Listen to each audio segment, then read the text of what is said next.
Welcome to episode 337 of the DFO Rundown, presented by Fountain Tire. They specialize in tire and auto service, and you don't have to settle for a good deal or good customer service, because at Fountain Tire, they'll give you both. They'll treat your vehicle like it's their vehicle. Right now, you can stop in and you can save up to $225 on a set of 4 select tires, including Goodyear, up until December 14th. So if you need new tires, or maybe your engine has a little rattle, stop in at Fountain Tire.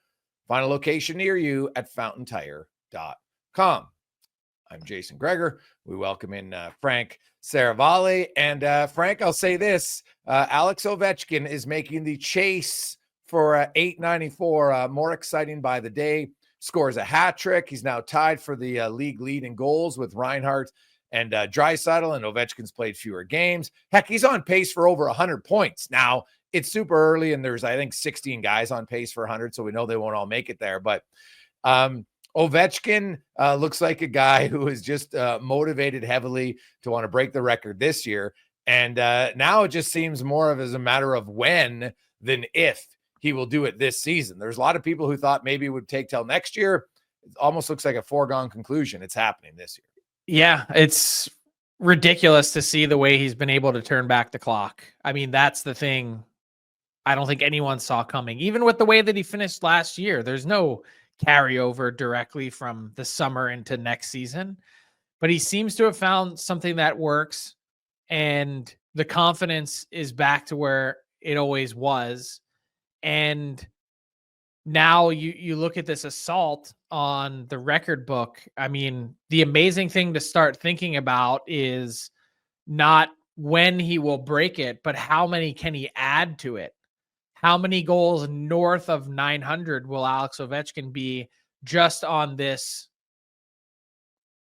current contract? Let alone, what if he decides to keep playing beyond that?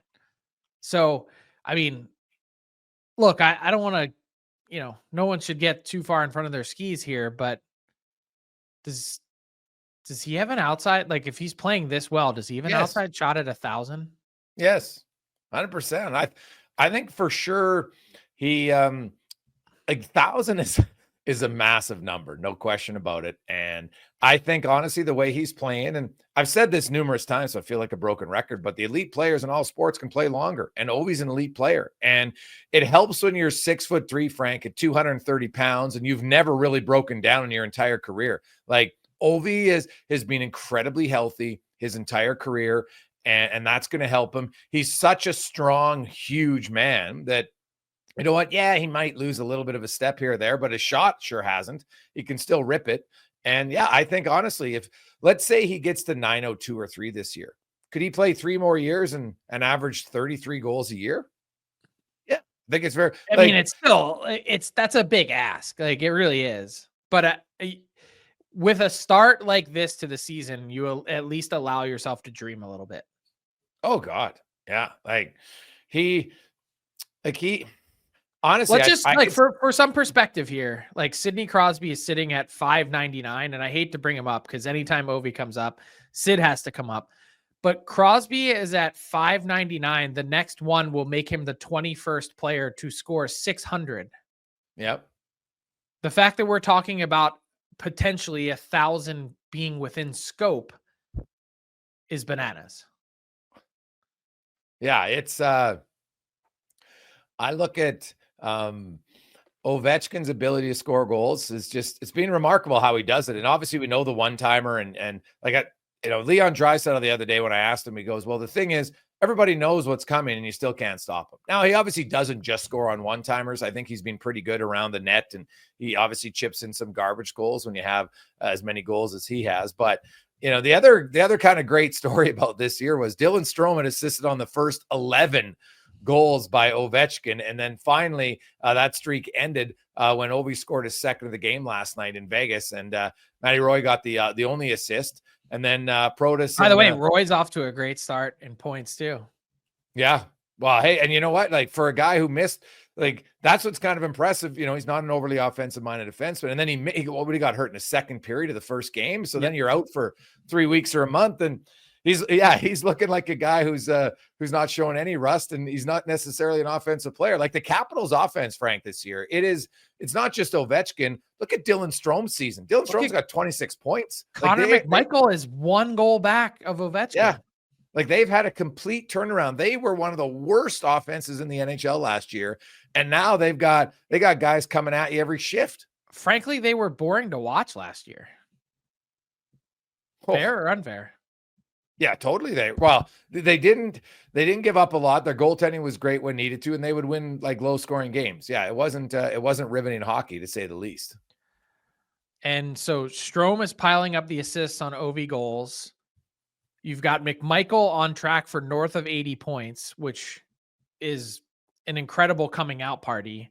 And then I don't know that anyone's talked enough about the player that Alexei Protas has rounded into. Dude, with his size and ability, I mean, I didn't necessarily see that coming. I saw Alexei Protas first when he was a young 17-year-old in Prince Albert. And that was the year they won the Western Hockey League.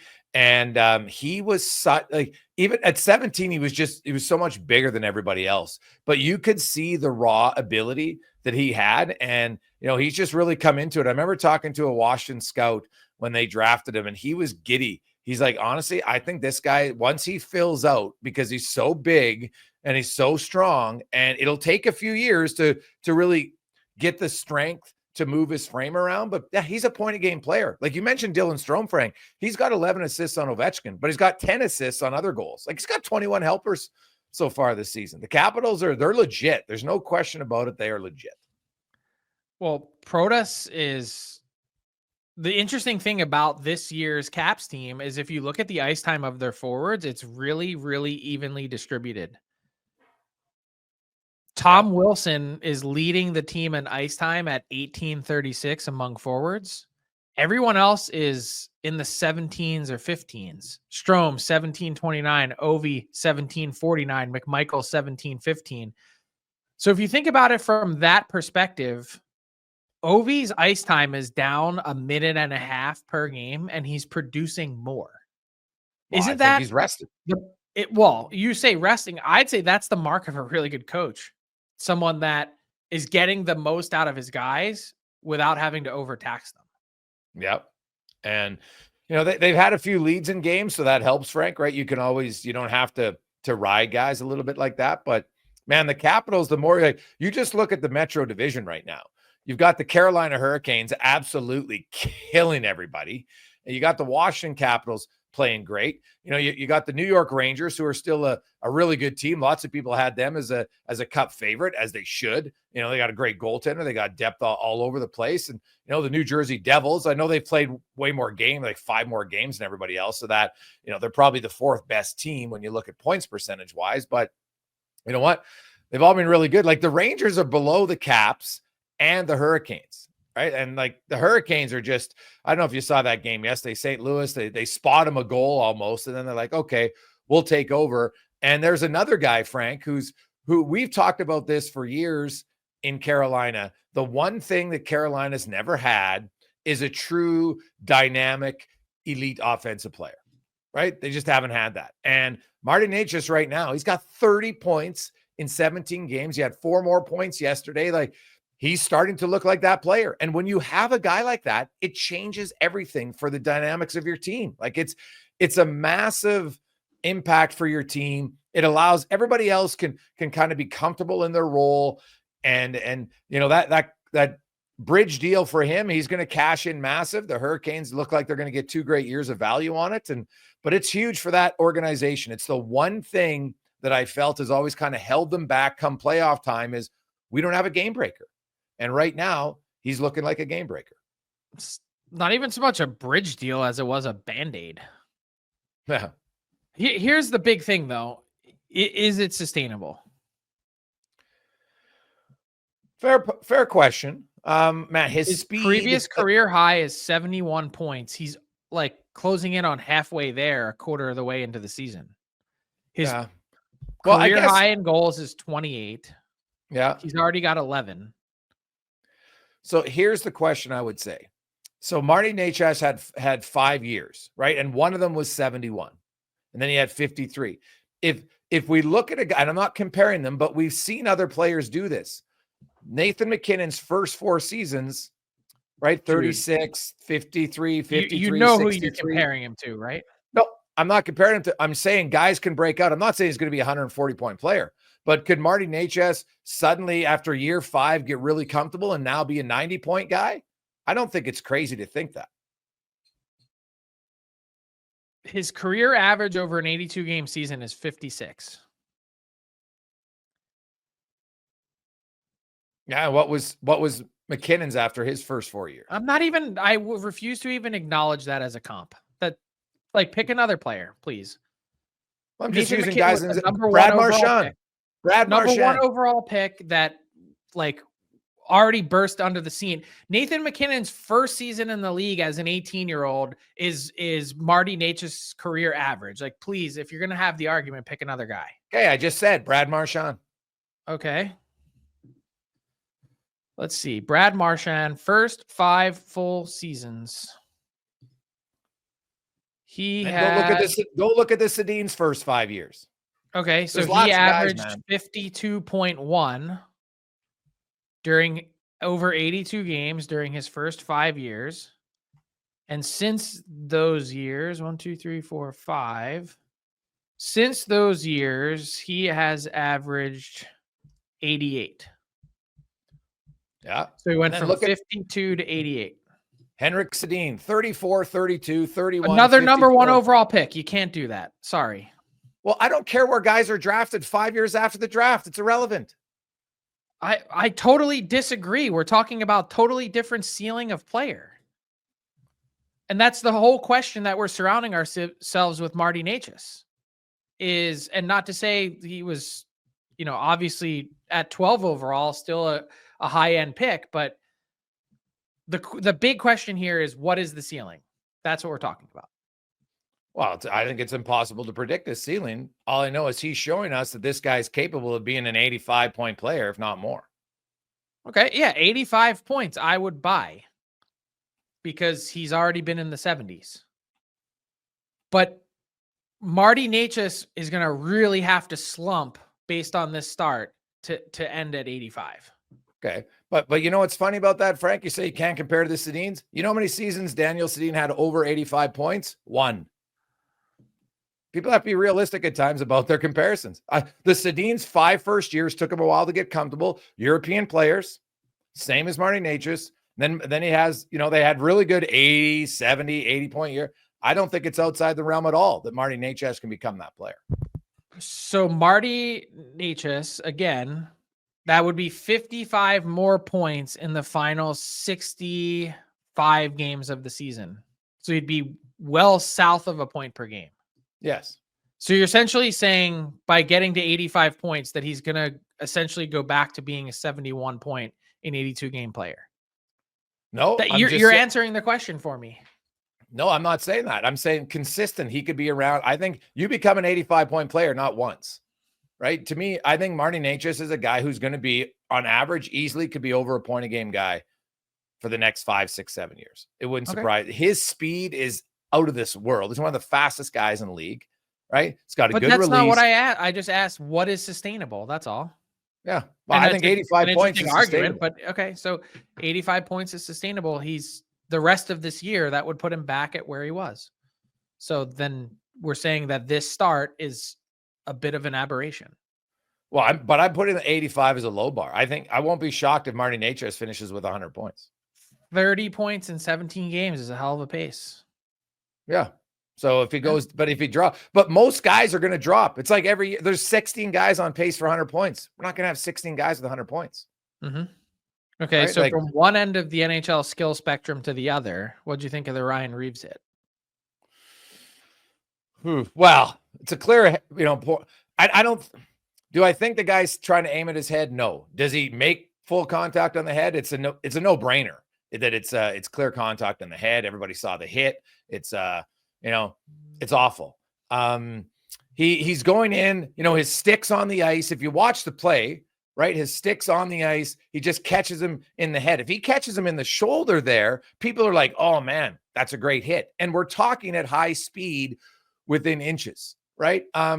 I saw a few people talk about it, and it's hard in today's, and there's certain guys when they're on the ice, when Jacob Trouba's on the ice, you got to have your head up at all times, right? When Reaves is on the ice, you got to be more leery of him being physical with you than him dangling or scoring goals with you. That's just the truth.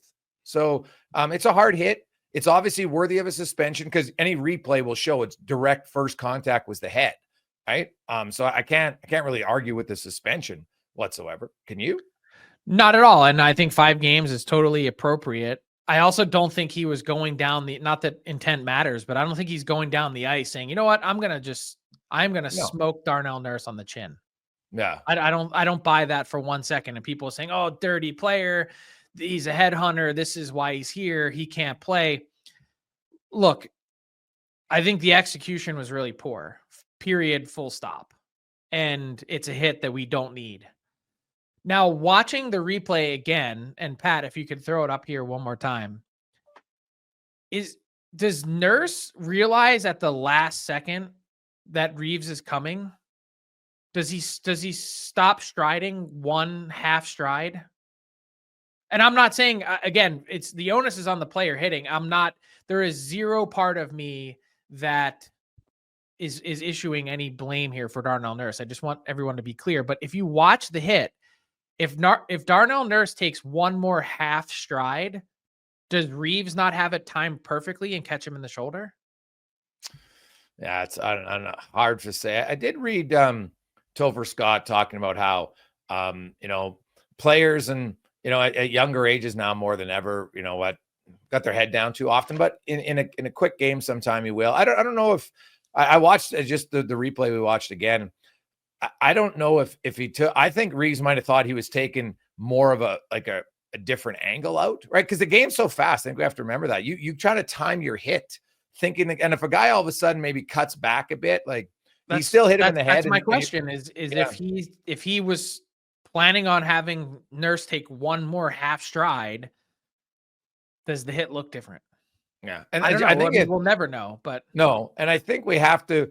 The game is so fast, and when you commit to making a body check, that you know what, sometimes it's going to end up like that, where and you're literally, as you said, Frank, you're inches away from being a really hard, clean check, which is allowed in the game, right? It's allowed, but unfortunately, when you hit a guy in the head, there's no one can say that's not a suspension. I don't think anybody. Oh, I'm not at all. I want to be totally clear. Like, I'm not advocating for anything different for Reaves or that Darnell Nurse did anything wrong. I'm just trying to understand the play from Reaves' perspective.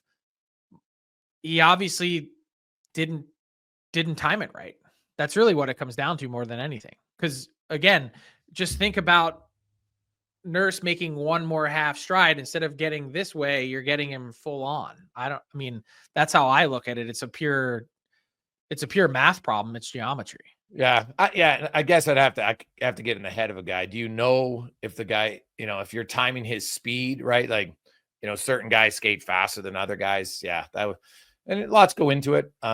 It's unfortunate. It's a big loss. Nurse is playing really well. Him and Brett Kulak have played very well together for Edmonton here recently, the last 3 weeks. So, it looks like he's probably got a minimum, I would say, a concussion, Frank. So, he's not going to play tonight. Probably not playing tomorrow in Ottawa. Probably not playing. They might miss 4 or 5 games. So that's, somebody's going to have to move up and, I guess Emberson for them. So we'll see for a team that can't hold a lead to save their life all of a sudden. It's not good news. By the way, I don't really get excited about much regular season hockey because so much of it is run of the mill. But if you had turned on that game on Saturday night between Oilers and Leafs with like 8 minutes left, is that not the best of regular season hockey right there? Like, to me, that's as good as regular season hockey can be. Yeah. Drama. Well, there's lots of drama. Push. Sure. Like, there was a furious pace. Some of the best players in the world on both sides on the ice, and Marner makes an emphatic case with Austin Matthews out, 10 points in 6 games. That sequence in OT, like he makes an emphatic case for, hey, what about me? No, yeah, his play in overtime was pretty special on both ends of the ice, right? He made 2 really good defensive plays and then scores the OT winner. So like he broke up the 2-on-1 play. He's playing defense.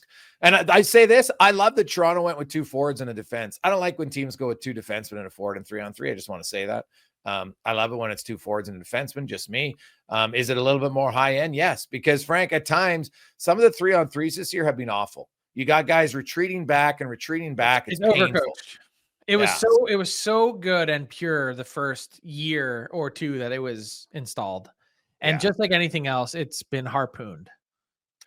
Now let's go to the other end. We've talked about some of the teams doing well. Chicago Blackhawks and Connor Bedard, who's still a teenager, I want to point out. And he's actually like at 19, he's an early 19 birthday. He's still one of the, I think he's the 2nd youngest player in the league. Yes. And I don't care where you're drafted, man. Teenagers in the NHL, it's hard to have success. And they're struggling. Luke Richardson feels Taylor Hall's not where he needs to be. He needs some more practice time. So he was a healthy scratch and says it might be a few more games. He's got to get some ice time, not in games. They're struggling. They can't really score. Bedard, you can see it. Now, I know there's a lot of pressure on the young guys in Vancouver. It's his hometown. He wants to play. You see him on the bench. He's kind of distraught, I think, how the game's going. Frustrated, maybe is a better word. But what do you make of the Hawks? And like, I heard people thinking that, they're going to speed it up, Frank. And you and I have talked about this. Bedard was the start of the rebuild. They didn't have another elite guy. Like even Crosby, they had Fleury, a few years earlier. Patrick Kane had Taves and Keith and Seabrook already in the mix. Heck, McDavid had Draisaitl and Nugent Hopkins and Nurse, etc. But Bedard had nobody, right? Korchinski's the only other top pick they had, really. I'd say Vlasic is right knocking on the door of elite already. Okay. But and should make the 2026 Olympic team for the US. That's how good he's been. You think, eh? Yeah. But nonetheless, your point is well made. And I would say I'm not concerned about Connor Bedard, and I know what the numbers say. And so let's talk through a couple things.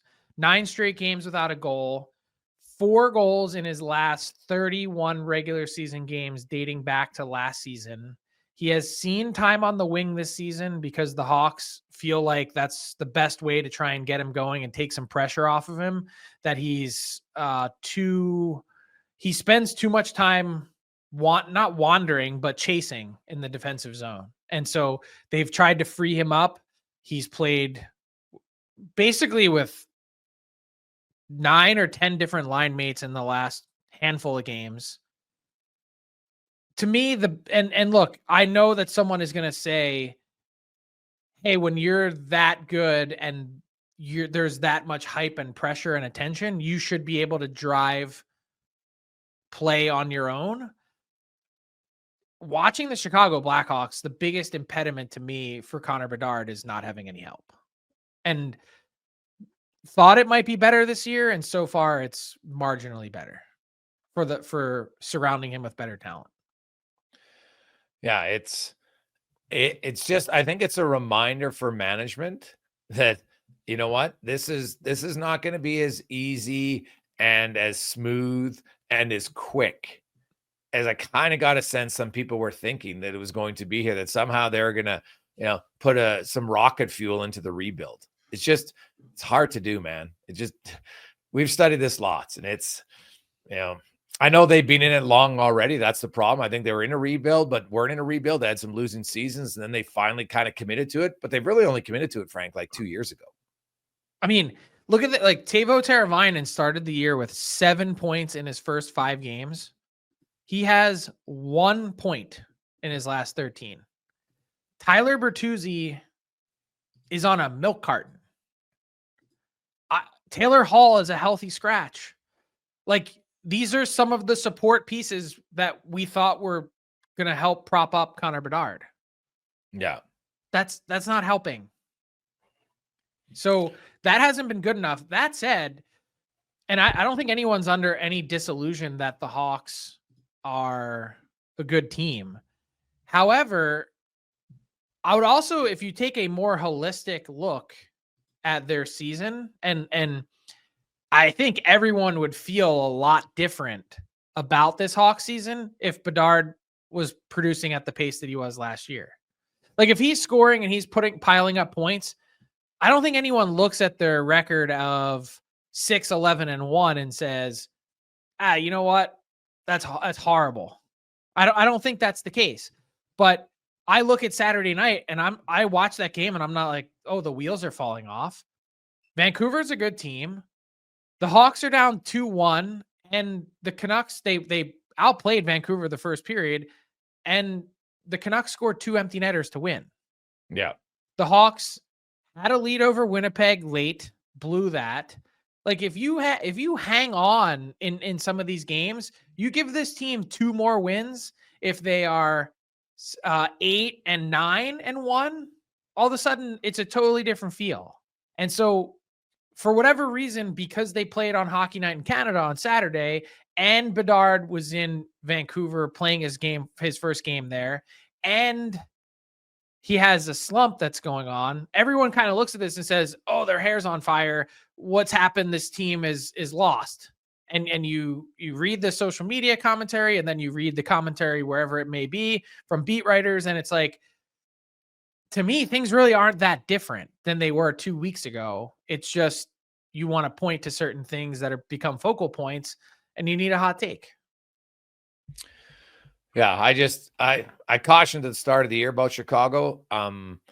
Even with Bedard, I thought a lot of people were hoping to get 100 points this year. 100 points is really hard. And what's interesting about, who he's playing with. So he's played 274 minutes 5-on-5. He's played over half of it with Teuvo Teravainen, but not like he's played 148 of 274. But then after that, it's Nick Foligno at 102. So, there's a real rotation of guys. They're obviously trying to find somebody there. So while there's a supporting cast, there's no consistency really. There's a little bit of Teuvo Teravainen, but not even that. Like you look at some other teams and lines, and guys are playing 85, 90% of the time, with a certain player. And he's got one guy over 50 and then that's it. The other guy's just over 35%. So they haven't been able to find any sort of chemistry with anybody either playing in Chicago. So the Hawks are on pace. I said that they would be somewhere in the low to mid 70s, 70 to 75 points. They're on track for 63, which would be an 11-point improvement over last year. And Bedard isn't scoring. Mm-hmm. Does that scream 5-alarm fire to you? No, not really. I think it's more of this is reality for me. I was cautious in the start of the year of that Chicago's going to take a big step, and they're below San Jose right now, Frank, and Montreal, who can't defend to save their life. So I think it's the teams are going to be scrapping at the bottom. Are kind of the teams we thought: Anaheim, Columbus, Montreal, San Jose, Chicago. Detroit, not probably happy where they're at all. The Nashville Predators clearly aren't.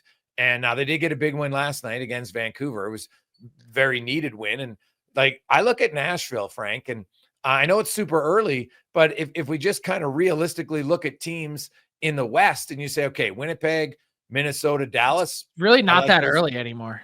Yeah. I like those 3 teams, right? Vegas, LA, Vancouver. Yeah. And then you got Edmonton and Colorado, who currently, Colorado's technically not even in a playoff spot yet, but they're close. So I'm like, who's Nashville going to knock out if they want to crawl back, not even crawl back into the race? Which one of those teams? They're going to knock out Calgary. I know, but Colorado's taking Calgary's place. Okay. So they're knocking out Colorado, Edmonton? Probably not. LA, Vancouver, maybe. Honestly, which one? Do you think? I think Minnesota is going to come back down to earth a little bit. Well, I think they'll come back down to earth a bit, but I don't think the Wild are a 108-point team. No, I don't. I like the Wild, man. You know what they have? I like the Wild, and I think they make the playoffs, but I don't think they're a 108-point team, and that's what they're all paid for. But that's my point, though. Who's Nashville taking out to make the playoffs? Are they taking out LA? Drew Doughty's not even playing. Look at how well LA's playing. It's a great question. And even the math becomes daunting at some point. Yes. They've played 19 games. They've got 15 points. If the Oilers, who are in the second wild card spot, if they win their 19th game, they've got 22 points. That puts the Preds 7 back. It's really hard to make up that ground. You need essentially what they had last year, which was a 15-game winning streak. You need a 10-game winning streak and hope that some other teams don't chip away, milk, squirt, get some points and bank them. That's really what you're looking at. I see lots of people in Vancouver concerned about the Canucks. What say you? I think it's really healthy that the bar has raised to the level that 9-5-3 is completely unacceptable. I'll start there. The second thing is, what I don't quite understand about this Canucks team is that they seem to be hesitant or tentative at times. And that part is surprising me. They've had poor starts to games. I mean, even looking at Saturday night against Chicago, I thought the Blackhawks won that first period.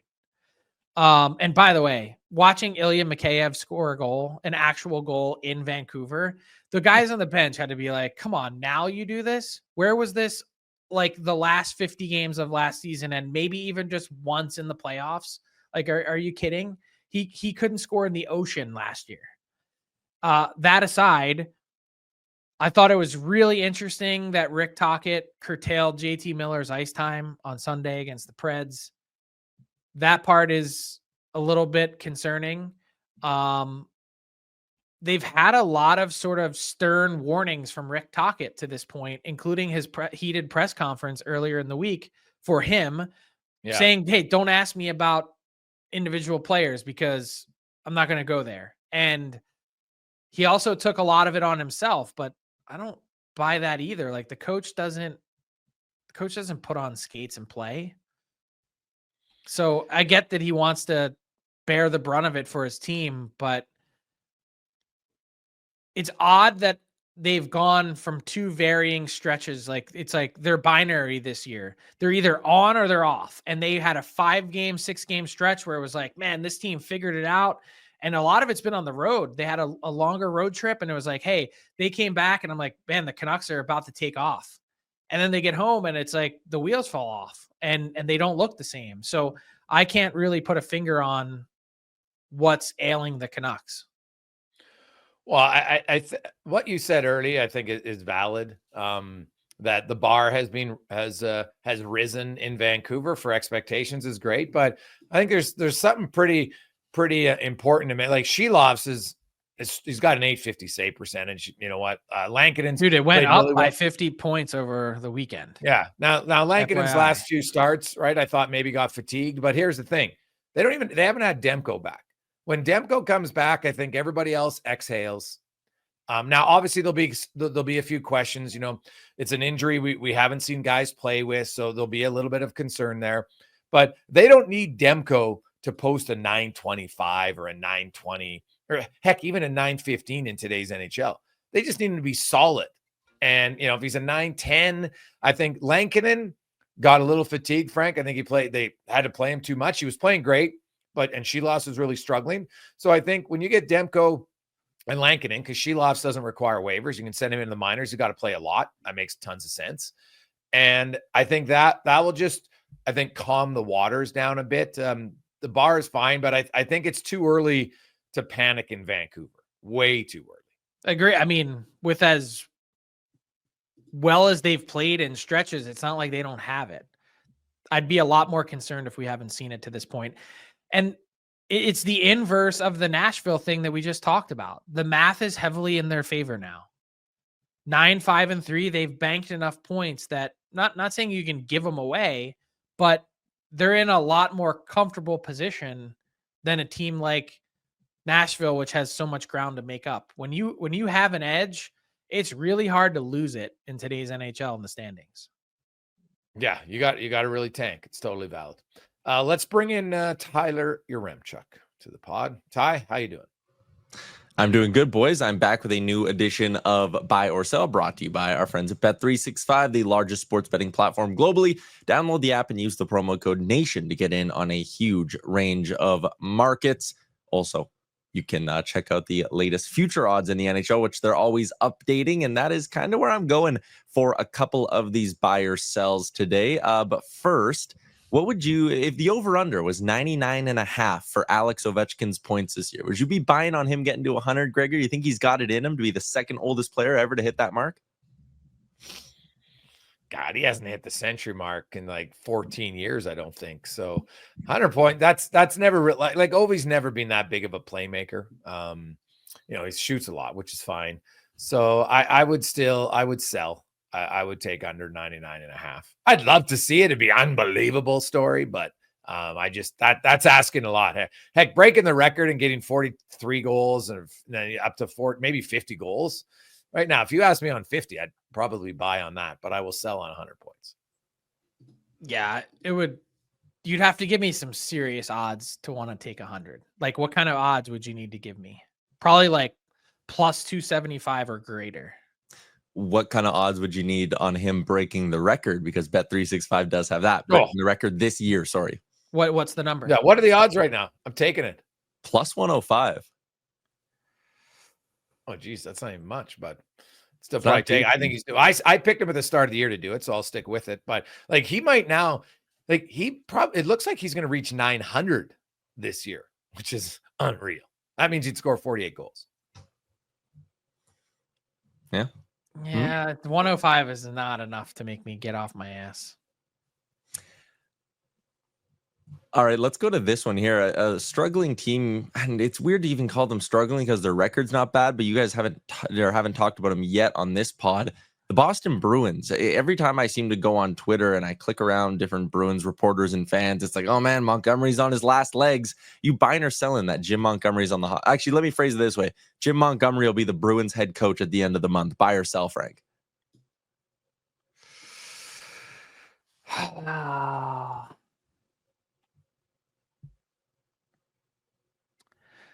I'm going to buy. I will say the hardest part to decipher here is he's also in the last year of his deal, and they've done him absolutely no favors.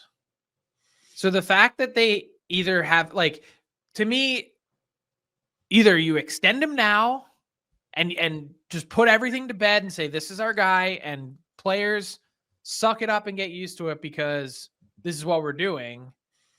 Or you just make the decision now and can him, because allowing this to go on, all that's going to happen in the meantime is you sink your own season by not being able or willing to make a decision.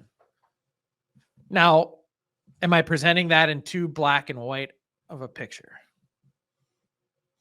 His quote the other day where he said you can't plan for a lack of juice was like, oh my God, that's almost worse. What's the S word that you never want to hear your coach call you? Soft. Like, that's almost worse than soft. Well, is he wrong? No. And is it his fault that the two marquee free agent additions to this team have basically been no-shows to this point in the season, in Zadorov and Lindholm?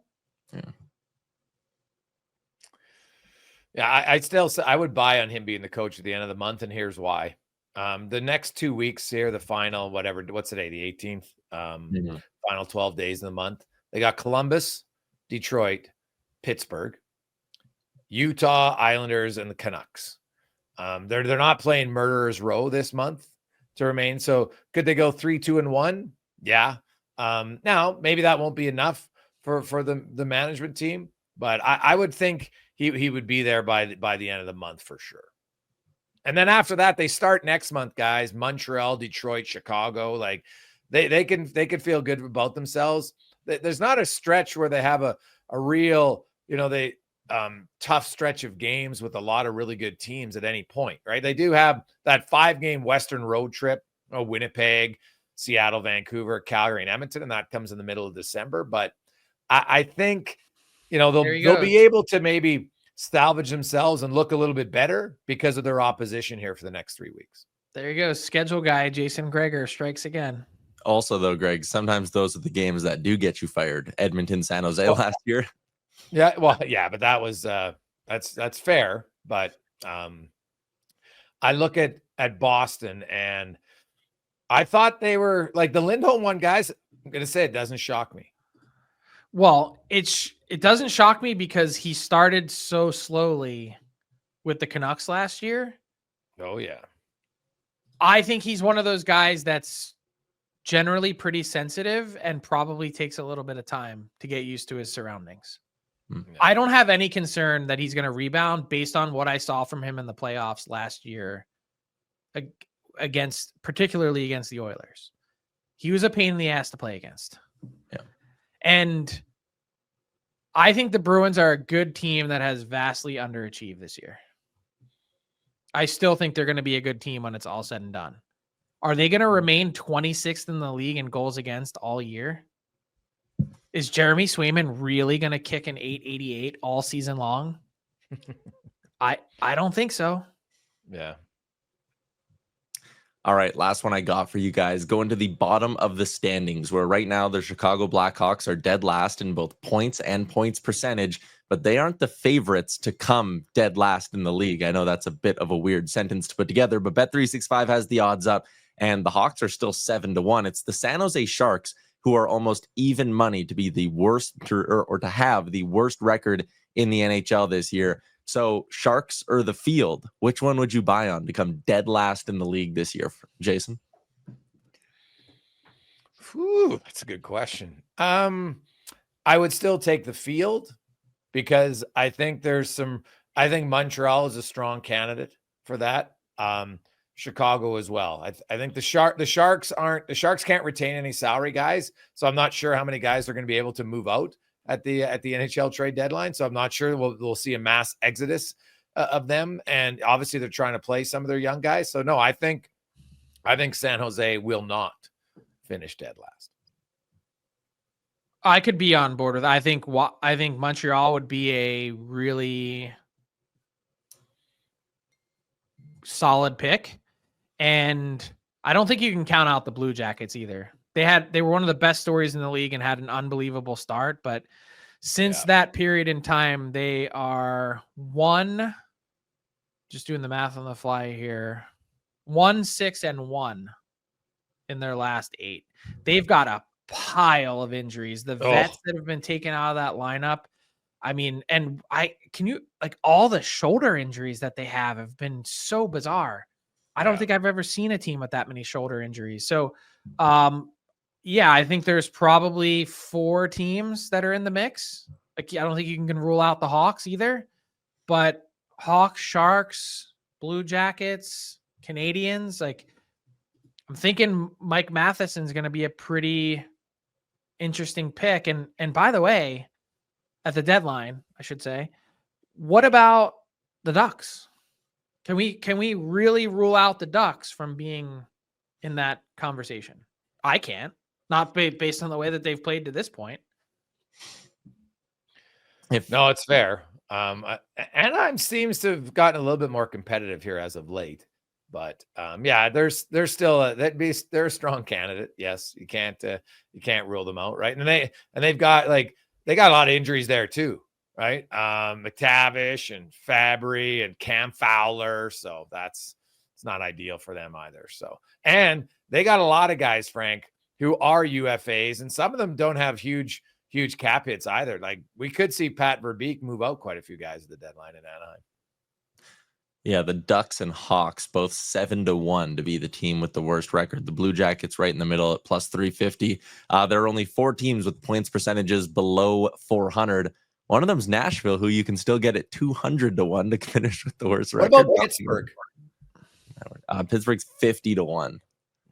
So they're 7th on the list. It's going to be really hard for them to do that. Hard to bottom out. To be dead last, I agree, but unless they trade it. But we know it's unlikely. No, we're not doing that. We're not doing that. All right, that is a wrap on this week's edition of Buy or Sell. Now, Frank, last pod we talked about, and Hart from Puckpedia sent me the list. So shout out to Hart. There's currently only 56, because I was talking about the limiting contracts at the age of 28. So there's currently only 56 players in the NHL who would fit into that category, who have signed a deal 6 years or longer. Because obviously, if you cap it at 5, then it's capped at 5. And so you got at the top end guys like Erik Karlsson, Drew Doughty, who'd played up to it. Jonathan Huberdeau hasn't. Roman Yossi's been a great contract for Nashville. Pietrangelo, Sam Reinhart just signed his, Zibanejad. It's more so than when you get past a lot of the other guys, near the bottom, you're saying like Chris Tanev just signed a 6-year deal in Toronto. Like, would he not have signed if it was 5? Ryan Graves, Barclay Goodrow, 6-year deal. Scott Mayfield, Casey Cizikas, William Carrier, Ricard Raquel, Brian Rust, Phil Deneau. Like, there's lots of these guys who I don't think, for the NHL, that's where more of the risk comes in. And so 56 out of your whole league, like, I don't think it's a talking point that's really that one that's ready to die on the hill on for a lot of guys. Now, they might never want to do it, but I want to thank Hart for giving us the exact number of guys. I stand by my statements last pod. Yeah. All right. And thanks to Hart for looking that up. I don't think it makes sense for players or management. Really? Well, management, sure, on some of the elite guys, but some elite guys, like, I wonder how many more of them follow in the footsteps of Austin Matthews. But just draw a hard line if you're a GM and just say, this is my internal policy. Yeah, well, that's true too. And I honestly think you would end up better off because, first of all, free agent hunting, Frank, I can tell signing free agents rarely is the key to winning Stanley Cups. I agree. Good trades. Like, look at Florida. People talk about Florida's trades is what put them over. Florida's waiver claims have been ridiculous. Dude, yeah, Gustav Forsling, not a bad one at all. But their trades, right? When they got Bennett and Kachuk, like those Reinhart, those 3 trades in itself, right there. Like, you kidding me? So that was massive for them. One other quick one to discuss around the league. We talked about the Boston. I was happy they got brought up because they're an interesting one. But what about the Flyers, Frank? The Flyers are 6-3-1 now in their last 10 games. They're suddenly right in the mix. Early on, people, geez, maybe they're getting tired of John Tortorella. Well, they bounced back pretty well here. What do you make of the Flyers? And I'm not saying they're a playoff team, but they seem to have kind of regained that they had all of last year. I think it's all due to the superstition that John Tortorella has had wearing the same thing on the bench. They found out that it worked. I think it was Military Appreciation Night, and he's kept wearing the same hoodie with the same pin in the same location. Hey. More power to you if you think that makes a difference. The real answer is they've gotten some really good play from a small sampling of players. It's right. Basically been Travis Konechny when he's been in the lineup, Matvei Michkov, and then Travis Sanheim has been excellent on the back end for them. He's been a big difference maker.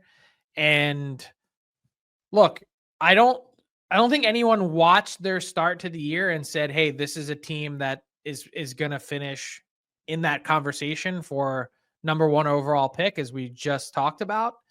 But I think they've still got a long way to go. And I just don't see a path for them to get to the playoffs this year. Like we just talked about this for the Preds and who are they going to knock out? Who are the Flyers going to knock out? No, I agree. That's the hard part. No question. Like, maybe Boston. That's the only guess you could have. Boston, they're not knocking out Boston. But yeah, that'd be the only one, right? The other thing, Frank, that has improved for them. So we crunched the numbers on goals. They've won 3 of their last 6 games. They've won when they've scored 2 goals or less. Only 8.9% of games all last year were won at that. So they've gotten some pretty good goaltending. Like Sam Ersson since October 29th, he's got a .940 save percentage. But he's hurt again. I know that's unfortunate, but he had played great. And even Fedotov in his last 3 starts in that time period in a big way. .918. So, but they won 2 games by shootout. Yeah. But low scoring, right? Yep. I mean, a little bit. Their last goaltending 3 games, they're 5-5-4. So not really entirely low scoring. Yeah, but their goaltending though really has been infinitely better. if you look Well, between it couldn't have gotten much worse. It well, was yeah, but 32nd infinitely in the better league. because in those 6 starts, in the 8 starts, because unfortunately Urson got injured, but he started 5, right? And Fedotov started 3, and 8 of their last 9 starts between those two, the save percentage 940 for Urson and 918 for Fedotov. Like when you get goaltending like that, you're gonna have a chance every night. Now, is that sustainable? Probably It's not. definitely not. They've given up 64 goals in 18 games. That's 3.5 per game. They're minus 10 goal differential, 26th in the league in goals against. I don't know. Yeah. But do the Flyers repeat what they did last year where it's close but no cigar? It would be the worst thing they could do. You just bleep yourself into oblivion is essentially what it is. You sit in purgatory in the NHL. But then we say that and we make the joke, but what if Jet Luchenko ends up being legit? Buddy, he looks so good. And I thought it was a great decision for them to send him back. But oh my God, that kid can fly. Like he gives them speed down the middle that they haven't had in a long time. I just struggle on what's his ceiling. Yeah, no, fair. I think he's going to be a 3rd line point producer. So I was going to say 2nd, but yeah. I mean, top 6 would be a real bonus, but yeah, it's hard to be a top line center producer, right? Although I'm big on Michkov, man. He's so dangerous when he has the puck. Oh, but unfortunately for him, he's been dangerous at both ends of the ice. Yeah, and that's going to happen, right? That's going to happen at times, but for a rookie, he can't sit more as a healthy scratch. I think at some point, you had your 2 games, statement made, great, but if it goes on again or happens again, I think that's where it'll cross the line. I agree because it's funny. You have to celebrate what players do well instead of spending all this time worrying about what they don't do well. 100%. Do you remember in his rookie year when Steven Stamkos got sat down for 2 games and everybody freaked out and a little bit different reasons, but still the same. They were like, hey, they wanted to see some things. I agree with you. You can do it once, but then you have to say, okay, I got it. You can't evaluate and say, oh, look at the 10 good plays he made. They're all worth 1 point. This bad defensive play, well, that gives him -5. It can't work that way. And I find too often in analysis, the stuff we don't like, we augmented how much we dislike it. It's something like 5 times how much we dislike it than how much we like a play that is equally good play. And you definitely can't do it as a coach. I just think it's ridiculous. And he's made a lot of really good plays. Yep. So he's exciting, man. Like right now, today, he'd got to be the leader in the clubhouse for the rookie of the year. Ahead of Stankoven? I don't know. Stankoven's been pretty damn good. Yeah, but what does he got? How many goals does he have? 2, 3? Well, now he's up to 4 now. Yeah, 14 points for him, 15 points for Michkov. Yeah, it's going to be close, but I've liked Michkov a lot. So I like Stankoven too, don't get me wrong, but Michkov is there's something, he's a little bit more dynamic. Is that fair? That's fair. At what point, though, does Dustin Wolf come into the conversation? He's the guy that no one really spent any time talking about, and rightfully so, in the Rookie of the Year race. But he's got a .921 save percentage.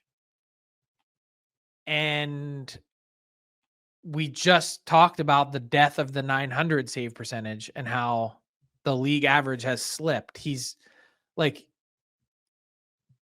those are pretty elite numbers, and he's played 50% of their games. Well, that's going to be the question. If he ends up only playing 41 games, is it enough to win? Tell me what the Calgary Flames do in the standings, though. And if they continue to get .921 goaltending when Wolf is in the net, they might actually make the playoffs. Come on now. Why is that a stretch? Think about what we just talked about.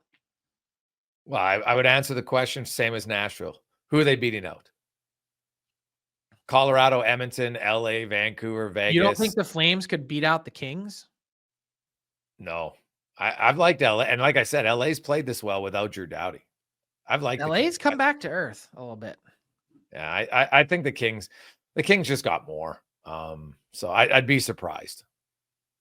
Wolf is playing great. And obviously if he has a 921, Frank, he won't be playing 41 games. I'm guessing he'll be kind of wrestling that starting job from Dan Bedard. If he has a 921 save percentage and plays anywhere close to 40 games, I'll tell you right now, the Flames beat out the Kings for a playoff spot.